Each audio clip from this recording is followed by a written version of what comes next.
वेशभूषा की हम बात कर रहे थे कि वो वेशभूषा जो यूरोप वाली है वो भारत के लिए ठीक नहीं, या वहां की वेशभूषा को हम यहाँ जो थोप रहे हैं ये भारतीय नहीं और इसको सनातन पद्धति नकार। सनातन का मतलब जो जो देश जिस जिस वातावरण में जैसे जैसे है उसको अपने ही यहाँ के भोजन वेशभूषा भाषा का उपयोग सर्वोपरि है, सर्वोत्तम है।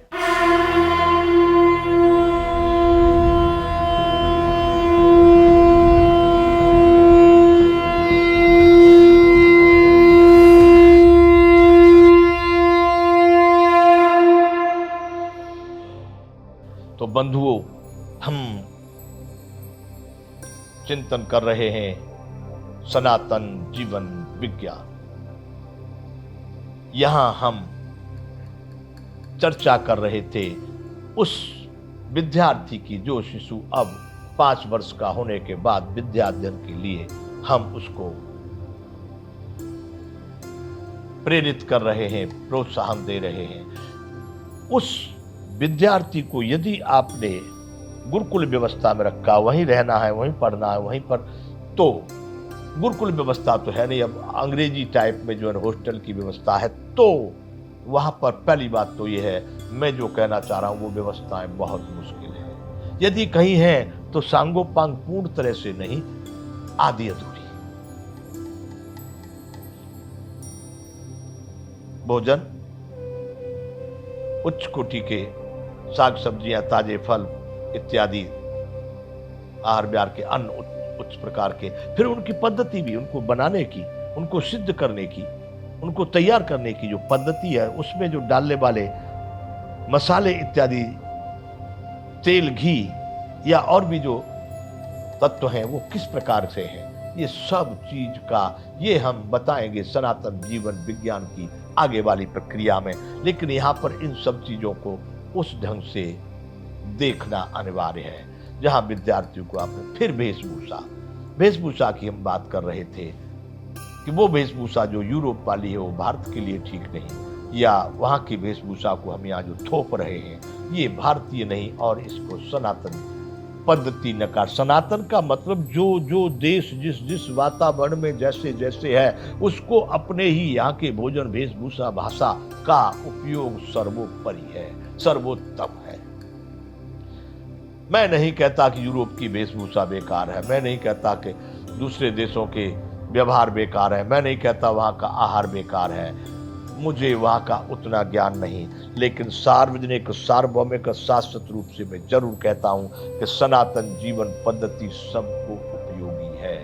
कहीं के भी लोग इस वेशभूषा का, अपनी अपनी वेशभूषा जो उनके योग्य है, या भोजन जो प्राकृतिक रूप से शुद्ध ताजा और हर एक तरह से अच्छा है, वो किसी के भी लिए उपयोगी है। तो बंधुओं, भोजन का आप ध्यान देंगे जहां विद्यार्थियों को आपने रखा है, वेशभूषा उनकी किस प्रकार की है, ठीक है क्या? आप किसी तरह से बेबस परवश और मजबूर नहीं है कि आपको वहीं पढ़ाना है। देखें, फिर भाषाएं हैं, आपकी अपनी भाषा अनिवार्य रूप से होनी चाहिए। ऐसा नहीं 4 साल तक अनिवार्य होगी, बाकी फिर बाहरी भाषा बिल्कुल नहीं। बाहरी भाषा 4 साल तक होवे तो न होवे तो भी चलेगा, अपनी भाषा आज जन्म होनी चाहिए।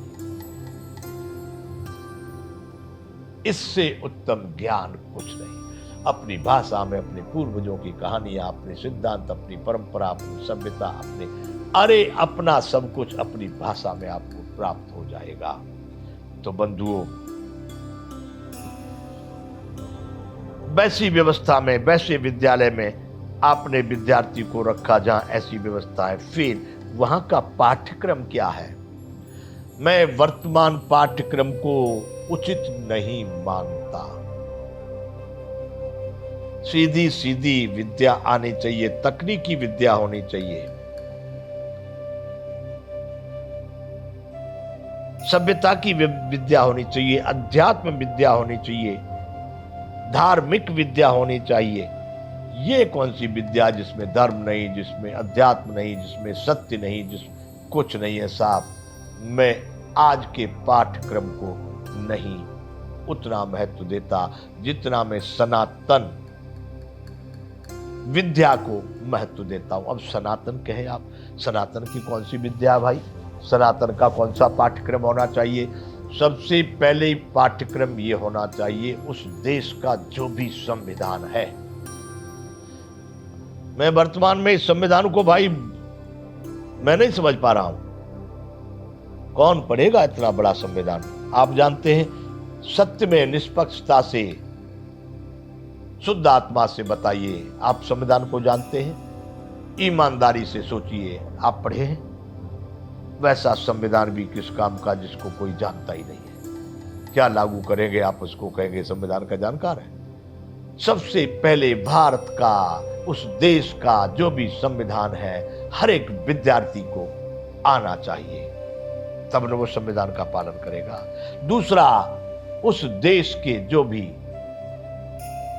सांस्कृतिक और सभ्यतागत पारंपरिक जो भी पद्धतियां हैं उस पाठ्यक्रम में होनी चाहिए।